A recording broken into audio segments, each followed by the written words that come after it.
நம்ம போன தேர்தலுக்கு விட இந்த தேர்தலில் ஒரு தொகுதி கம்மி ஆயிட்டோம்.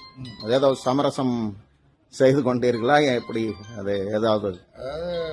பத்திரிகைகள் பல மாதிரி கேட்குறாங்க, உங்களை திமுக நிர்பந்தப்படுத்தியதா அப்படின்னு கேட்குறாங்க. இப்போ நீங்கள் சமரசம் பண்ணிக்கிட்டீங்களான்னு கேட்குறீங்க.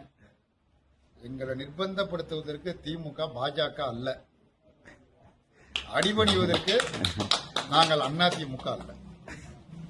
இந்த கூட்டணி என்பது திமுக தலைமையிலான தமிழ்நாட்டில் அமைந்திருக்கிற மதச்சார்பற்ற முற்போக்கு கூட்டணி என்பது கடந்த 10 ஆண்டு காலமாக நீடிக்கிறது. நீங்க ஒரு மூத்த பத்திரிகையாளர், நீண்ட கால தேர்தல்கள் எல்லாம் உங்க வாழ்க்கையில நீங்க பார்த்திருப்பீங்க.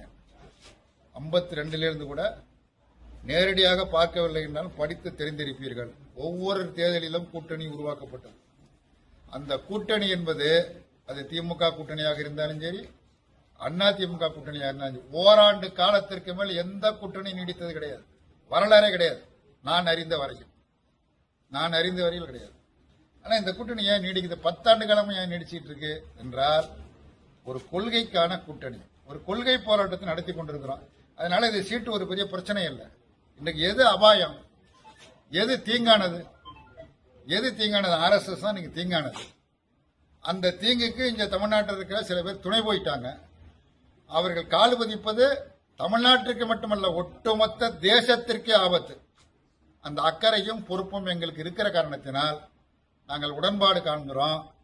சீட்டு குறையிறத பத்தியோ கூடுறத பத்தியோ எங்களுக்கு கவலைப்படலை.